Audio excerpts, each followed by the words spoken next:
మాకు వాలంటీర్ వ్యవస్థ కావాలి, జగనే కావాలి. పింఛన్ లబ్ధిదారులు నాకు కన్న బిడ్డ కూడా పెట్టడం లేదు, మీరు పెడుతున్నారు.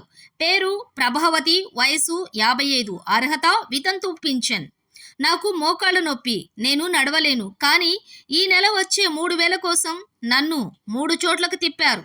రేషన్, పింఛన్ పథకాలన్నీ మాకు ఇంటి వద్దకే పంపించారు.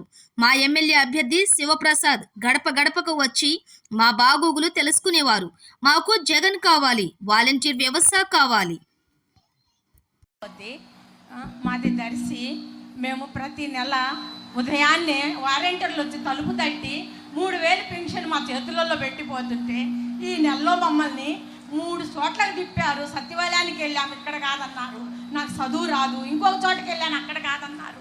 మోకాలు నొప్పికి ఎన్ని చోట్ల తిరిగాను, ఎన్ని కష్టాలు పడ్డాను.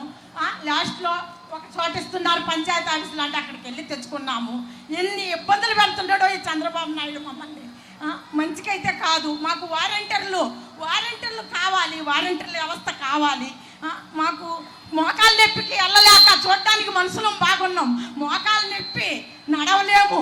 కానీ మాకు ఈ ప్రభుత్వంలో ఎంతో మంచి జరుగుతుంటే ఆ మంచిని తీసేస్తున్నాడు. మంచికి కాదు ఆయనకి. ఆయన మట్టి కొట్టుకొని పోతాడా చంద్రబాబు నాయుడు? ఆయన బతకడు ఎక్కువ రోజులు కూడా. మామ పోయినట్టే ఆయన పోతాడు. మాకైతే వాలంటీర్లు కావాలి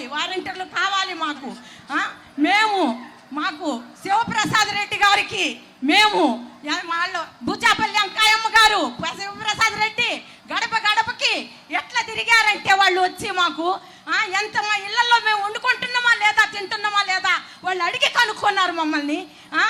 మా అమ్మకి ఓటు ఇంటికి మాకు రేషన్ పంపిస్తున్నారు. ఇంటింటికి రేషన్ పంపిస్తున్నారు.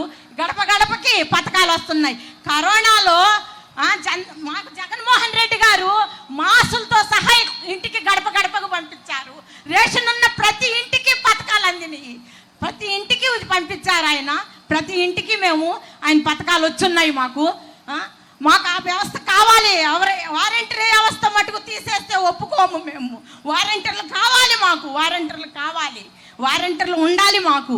అందుకని మేము జగన్మోహన్ రెడ్డి గారిని, నా బిడ్డ కన్న బిడ్డ కూడు పెట్టడం లేదు, కన్న కొడుకు కూడు పెట్టకపోతే ఆయన ఇచ్చే 3000 రూపాయలతో మేము బతుకుతున్నాము. మాకు అన్యాయం చేయొద్దని మేము అడుగుతున్నాము. మాకు న్యాయం చేయమని మేము అడుగుతున్నాము. అంతే. జగన్మోహన్ రెడ్డి గారికి నాకు చదువు లేదు, నాకు మాట్లాడటం రాదు, నాకు చదువు లేదు.